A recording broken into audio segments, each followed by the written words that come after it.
Hey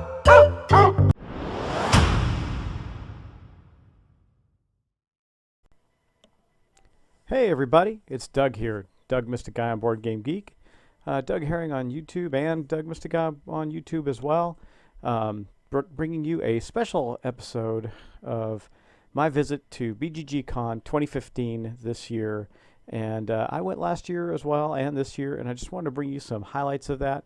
I did take some video, quite a bit of video, and I'm going to cut that into some segments for you. But mainly what I want to do is show you some of the games that I played that were very interesting. Now, if you want to see some clips of the actual convention and what that looks like, then Rado did a great video that kind of walked you through the hall and all that good stuff. And I'm going to put up some pictures, which you're probably looking at now. But I'm going to talk about a couple of games. That's in every little segment. I'm not going to make them very long, but in every segment, I'm just going to talk about a couple of games that I played and let you know what I think of them. So let's get to that. I'm going to get started right now, and we're going to talk about our first game of the night. Okay, so the first one up was in the main hall on the first day that we got there. I arrived that Wednesday afternoon, and I got into the hall, and I was looking for something to just jump into. And something leapt out at me, and as I walked by and saw a table ready to be played of the Big Book of Madness, and some of the folks from Yellow were there teaching the game, and so I thought I'd jump on in. Now, they didn't have it at the con. It was actually something I was interested in purchasing, but the boat had not made it, so they didn't have it for sale. But I was able to sit down and play it, and that was a lot of fun, which kind of preempts what I'm going to tell you about it.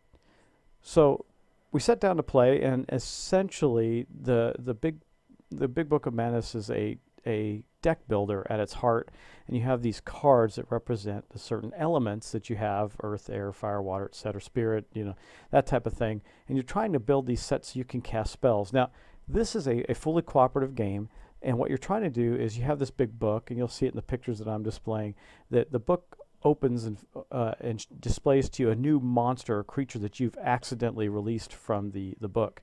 And in our roles, we are apprentice wizards that are in this school, kind of like a Harry Potter type setting, where we have snuck down into the depths, the catacombs of the library, and opened up the book that no one should open, and we have unleashed havoc upon the world. We have to destroy these monsters as they come out before they escape and essentially get the book closed. That's the goal.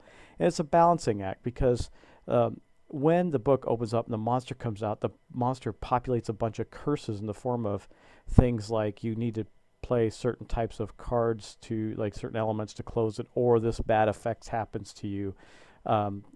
Things like that. Like, for instance, everybody has to discard the top card of their deck, or some curse like that. And your deck, you're going to build up over time where you can, you can get higher powered versions of the same resources. Maybe one water, you can turn in 2 water to get a 2 water card. Now, you don't lose the 2 single ones. They just go back in your discard pile like a deck builder. And you're going to be playing those for other people, and also putting some in reserve for other people to use. It was a really neat set of mechanics, and the game itself was just light enough to really enjoy, but with enough depth for a bunch of hardcore gamers around the table to dig into and really plot and plan. I would tell you, it wasn't easy. We did lose. We saw that our demise was coming toward the end of the second to the last turn, and then on the last turn we blew it and lost the game. I thought the artwork in the game was phenomenal. The main board was great. The game flow, the mechanics were all solid. It flowed easily, and it was a different take on a deck builder, because I'm burned out on deck builders. I'm about as dominioned out as I could get, and I don't have a lot of deck builders going on in my game group right now. We just aren't playing them as much because there's so many, and we've played them all at this point. I think if I was going to jump into a deck builder, it's going to be one of the legendary series type things, like maybe Aliens or even the Marvel legendary stuff, because all that's fantastic. If I was going to play a deck builder today, that would probably be what it'd be. But that was the Big Book of Madness by Yellow, and I can't wait for it to come out. I will be picking it up. Again, it is a different take. You're using your cards, but in a board game style fashion to defeat these monsters. And everybody really got into it, which made it very enjoyable. So next up was Blood Rage. Now, I kickstarted that, so I already had the game, but we got in there, and there were some folks that were trying to learn, so we sat down with them and busted out and played a game or two of that. And of course, that game is great. It's so simple. The mechanics are so simple. By the way, I ran into and got to say hi to Eric Lang while he was there. He's the designer of Blood Rage, and just a really fun game. The mechanics are so simple. One of the things I liked about that, we sat down at this table with people who had never played before and didn't know the game, but they just knew they wanted to play it, and they had some ideas about how it played. And we were playing the game in under 10 minutes, full of explanations. I went over the actions you could take, and I showed that those actions were actually on the board and how they work and how rage worked and all that stuff. And it literally, in under 10 minutes, we're all playing. Now, there was nuances after that, some questions that came up, but generally speaking, there weren't. Now, again, if you played the game, you know that it's got some fairly simple, straightforward mechanics. The depth is in the gameplay. It also has a beautiful board and tons of cool miniatures, and I actually was able to pull off a near victory using the Loki stuff that allows you to kill your guys and send them off and get a lot of points. I scored huge points a couple of times on that, releasing people from Valhalla. And we had a great time. That game is probably in the top 2 or 3 for me right now to get to the table on a regular basis, just because it's so easy to teach and so quick to get to. Now, that being said, it's also a heavy conflict game. If you have friends that are easily wounded by you attacking them, don't have a good spirit toward that and don't really like that type of game, this will not be a game they'll like. It is confrontational in every sense of the word. For me, I like both cooperative games. By watching my channel, I'm a huge fan of cooperative games. But I also like competitive games. Dominant Species, cutthroat competitive game, one of my favorites. A lot of attacking happening there. And then in Blood Rage, lots of aggression between players, and it's a lot of fun. I love it. So, but again, you got to understand the audience you're playing with. In this case, we were playing with some people who understood that at a basic level and were okay with it and knew that they were probably going to get trounced in their first game or two. Well, and they did. So yeah, that was that. But it was awfully fun. And again, another game I highly recommend. It was we were playing the library copy the first time because we just sat down with some people to play. It wasn't my copy with all the Kickstarter extras. So it was just the basic game. And to be fair, that's enough. It's great to have all the extras. We played with that later in the con, but with just friends of mine, but you don't need them. And everybody really enjoyed playing Blood Rage, by Cool Mini or not.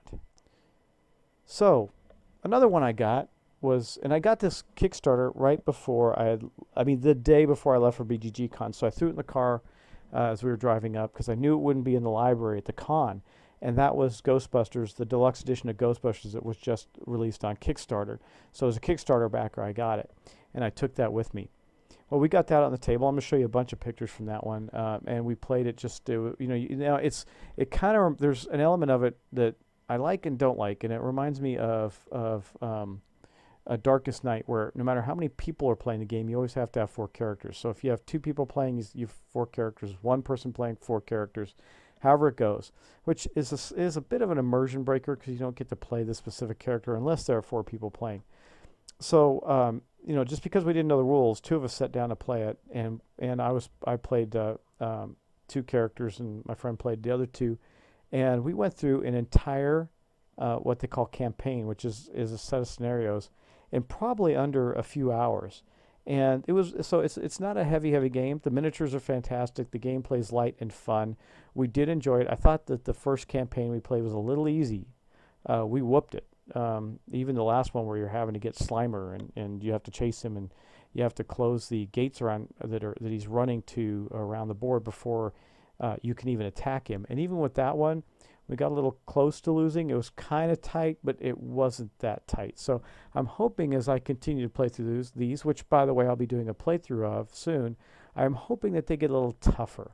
Because for experienced gamers like myself and others like probably the people watching this right now, it wasn't the toughest game I've played. It wasn't that challenging. It was just lighthearted and fun, and it was great to use our proton packs to stream across and capture ghosts, and you're putting ghosts back in the spirit world.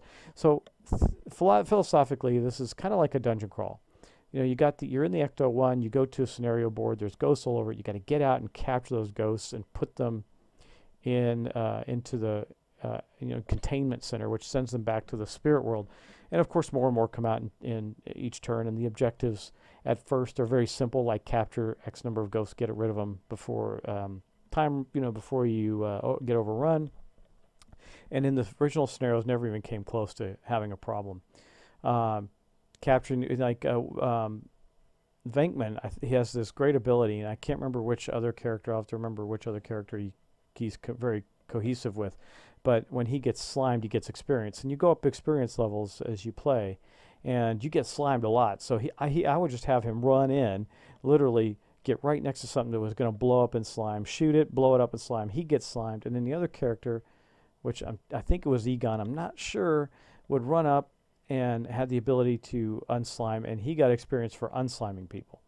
So between the two, we had them kind of stick together the whole game, and they were feeding off each other to get up in levels, and it happened way more quickly than the other characters in the game could do. It was just a pretty tough combo once you realize it. Some of the higher level ghosts were, they were challenging, but they were not ever that challenging. Again, this is something I definitely sit down and play with my family. It was a lot of fun. And I'm only, by the way, I keep saying these games are fun. That's because I have a tendency not to put games up on discussions like this that I don't actually like. So there were games that I played at BGGcon that I wasn't a big fan of, but I don't typically post things on them. I'll give you an example. And I played this game twice, more than twice, but at two different events. One was at a local board game convention called Board Game Bash, and the other one was at BGGcon.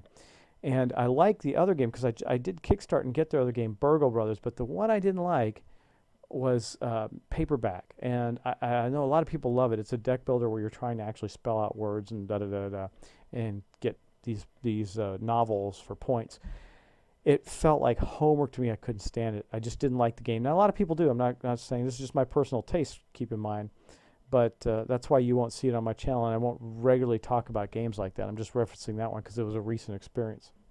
But I did like Ghostbusters. It was a lot of fun. The artwork is great. It's kind of based on the TV cartoon series more than the movies, I guess. But it is interesting, and I think they captured the spirit of Ghostbusters very well, where you have to catch the ghosts in the stream, and if somebody else is helping you, then it actually makes it better. Like some of them take multiple streams to capture, etc. And each character had their own special abilities and leveling abilities, which made it fun. Okay, and the ghosts all had unique abilities as well. And I think the AI mechanics of the game were really well executed and very clear and easy to follow. There was very little ambiguity. So hats off to, I think it was Cryptozoic and some other organization on that one. And I did get the Deluxe edition, which looks really amazing, and the miniatures are sweet. So last up on tonight's little discussion is Civilization, which is a new game. I got to remember the publisher. I'm gonna have to look it up. I'll post it with the pictures right here. But we sat down with a guy who was teaching it, and because I never played it, but it was one I was interested in because I like Civ builder games, and it's always fun to have one that's a little lighter that you can use as sort of not a filler necessarily, but also not something heavy as Sid Meier's Civilization or any of the other previous, like the Avalon Hill type Civilization games, or any of the big builders, like Archipelago or anything like that you're building out massive civilizations of worlds or nations, which I love those games. They're great, but it's nice to have one that's lighter, and this really filled that niche in a very abstract sort of way. So, in the game, you basically have a set of actions, and everybody's placing actions down, one face down and one face up, except for the last player who places them both face up, and then you flip them. Well, based on how many people take that action, you're going to get a benefit, and if too many people take the action, you're going to get nothing. And with those, you're buying ideas, and the idea might be making fire or other things you see in civilization type building games. Really a lot of very light, enjoyable game. I thought out of the three that I'm talking about tonight, this was the one that I think you could throw on the table most readily and enjoy quickly. And it's a civilization builder, which makes that even more interesting. But out of all the games I played, I think the one that has the most longevity is probably Blood Rage, because the nature of it is so competitive and aggressive that you can just put it on the table and fight it out and enjoy it every time. But as far as Civilization, I think I'm pronouncing that right. I'm not sure. It was very enjoyable. I will be purchasing it when it does come out because I do think it's fun to have a light filler style Civilization game. And Teeny Epic Kingdoms, when I got that, I was hoping it would fill that niche, and I like some of the newer ones better. Like I really like Teeny Epic Galaxies, and I got to see, and I'm getting ahead of myself. I might talk about this later. Teeny Epic Western, I think is what's called. I got that demoed at the booth, the Gameland Games booth at BGGcon. That was a lot of fun. But Teeny Epic Kingdoms didn't really fill that niche for me of having a light, like quick Civ game. Nations the Dice game does, and now Civilization does that as well in a slightly different way.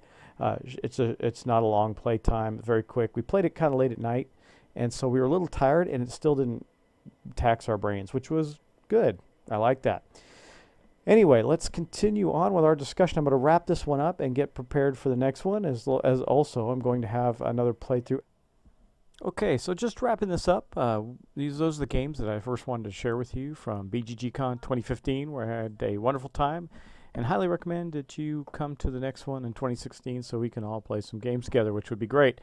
But anyway, again, thanks for all your subscriptions and all your support. I really appreciate it, and I'm excited to be sharing these games with you. So take care, and I will talk to you soon.